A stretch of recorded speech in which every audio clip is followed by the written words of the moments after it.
Hey, how's it going guys? This is Dave 2D and this is my review of the Moto X Pure, also known as the Moto X Style. So last year in 2014, my favorite phone was the 2014 Moto X. It didn't have amazing specs and had a pretty poor camera, but I really liked the design, I liked the ergonomics, I liked the software, but I really liked Moto Maker. Like the ability to get a white and blue phone from the factory was like right up my alley. So I was really looking forward to the 2015 edition. It's got a bigger screen, better specs. Here's my review. The unboxing experience is a little more engaging on this phone than other Motorola phones this year. It's a bigger box with more premium packaging.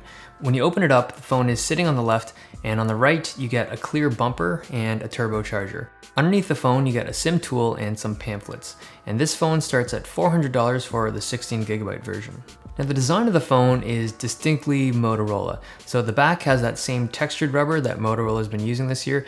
And like you can see from my Moto G video, the grip on this material is amazing. I really think that more companies should consider using rubber materials like this for their phones. Now the downside to rubber like this is that it doesn't feel particularly premium. It's well made, but rubber and plastic tend to feel more like practical and durable instead of the more elegant finish that metal and glass give you. So if you're looking for a device that's really practical to hold, this is a great option.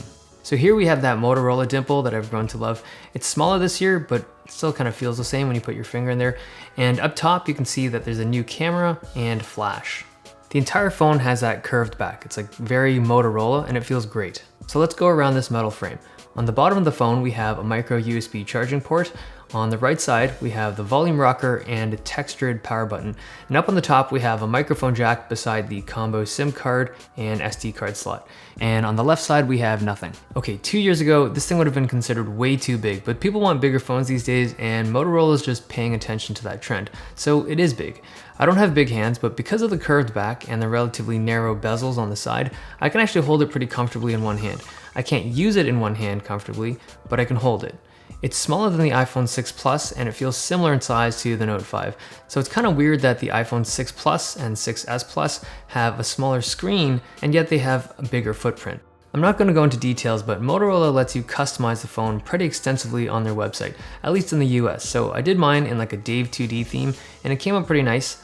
The anodizing feels like it's good quality, and if it's anything like last year, the anode job will hold up over time. SIM card slot has a micro SD on the bottom, up to 128 gigs, and the nano SIM goes up top. There's clearly space for a second SIM up here, but they've covered it up with a piece of plastic, so I didn't bother to explore. On the front of the phone, everything's covered in Gorilla Glass 3, and unlike the 2014 Moto X, both the top and bottom pieces here crank out sound. And these speakers sound great. They're forward facing, they're loud, they're clear, and they're one of the best speakers right now. It's not as clear as the HTC M9 speakers. I mean, those are still the king of sound, but I think the Moto X Pure is like the next best thing. Here's what they sound like.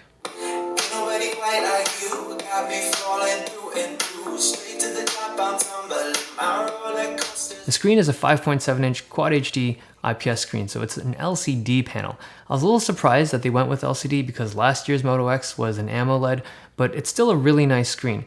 It's bright, colors are good, but the viewing angles aren't amazing. I mean, they're okay, they're just not amazing. Now, in comparison to the OnePlus 2 screen, which also has an IPS panel, the Moto X Pure is obviously higher res, but it's much brighter and colors are much more vibrant. Now, it's not as good as the screen on the Note 5 or like the iPhone 6 Plus, but for a sub $400 phone, I think this is one of the best screens out there. The camera is a 21 megapixel shooter and it can record 4K videos. It's a really awesome camera for the price. It's better than the OnePlus 2 camera, even with Oxygen 2.1. It's better than Moto G, better than the Zenfone 2, better than the Idol 3. I think it's one of the best cameras you can get on a smartphone for under 400 bucks. Now, it's not as good as some of the flagships out there like the Samsung phones or the LG G4 or even the iPhones, but the camera's really good for the price. Colors are really accurate. The images are like super sharp, maybe a little too sharp from processing, but it takes the shot instantly when you tap it, which is really cool. The autofocus can be a little slow at times, like it'll hunt around and not pick up what you're looking for right away. There's no optical image stabilization, and the low light performance isn't amazing. It's still better than like basically every other phone at this price point, but it can't compete with the flagships. The front-facing camera has a flash. It's surprisingly bright and it takes photos with that like yucky flash look, but if you need it, it's there, right? Okay, performance. It's running a Snapdragon 808, so that's 6-core, and anything I do on this phone is basically as fast as the 8-core Snapdragon 810. So browsing, load times, watching videos, system UI, like everything just feels really snappy on the 808.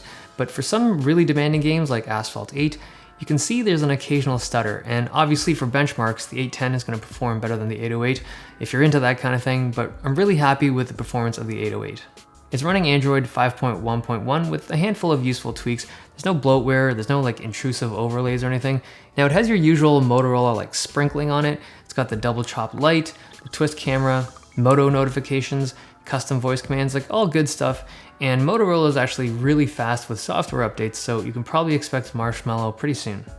The Nexus 6 came with a 2-piece turbocharger, so you can plug in your USB cable separately. The Moto X Pure has a 1-piece turbocharger, which I thought was kind of weird at first because, I mean, 1 piece is never cool, but this thing puts out over 25 watts and the cable's a little bit thicker, so they probably made it 1 piece for safety. Now, battery life is okay. I could get like a full day with regular use, but with heavy use, I'd need to plug it in when I got back from work. Now the turbocharging is fast, like 0 to 100% in 70, maybe 80 minutes.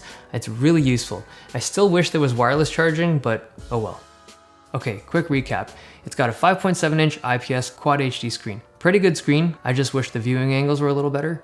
It's got stereo speakers that are surprisingly good. Not as good as HTC's boom sound, but pretty close. It's got a 5-megapixel front-facing camera with a flash if you're into like night selfies. And all of this is covered in Gorilla Glass 3. On the back, we have a super grippy cover that comes in a ton of colors and options, a 21-megapixel camera that takes really sharp but mildly overprocessed shots, really good when there's lots of light, reasonably good when there's less light. On the inside, we have a 3000 milliamp hour battery that doesn't have wireless charging, but it supports turbocharging, and as long as you don't go ham on the phone, it'll usually last the day. It's running a Snapdragon 808 with 3 gigs of RAM, which is plenty fast for basically anything other than really demanding games or benchmarks. And it's got 16 to 64 gigs of upgradable storage. It does have NFC, but there's no fingerprint sensor. Okay, closing thoughts here. I really like the Moto X from last year, and I like the Moto X Pure from 2015 even more. Everything across the board has been improved. I mean, almost everything. It still doesn't have wireless charging. It still doesn't have amazing build quality. It still doesn't have great battery life. But aside from a few small quirks, this is a really fantastic phone, especially for its price. And the cherry on top is seriously Moto Maker, because no other company does that, especially with like anodizing metals and stuff. I mean, you can essentially take a phone that you really like because of its specs into a phone that you love because of the way that it looks and its colors. So that's really cool. Now, if there's 2 phones I'd recommend right now for the sub $400 price, it would be the OnePlus 2 and this one, the Moto X Pure. Now, if you want a phone that's got like a really fantastic performance and a really good build quality, I'd go for the OnePlus 2. But if you want like a better camera, better screen, better speakers, or just like a better overall multimedia experience, I'd go for this one, the Moto X Pure. That's the end of this review. Hope you guys liked it. Give me some thumbs if you loved it, and also give me some subs if you loved it. It's been nice, and I'll see you guys next time.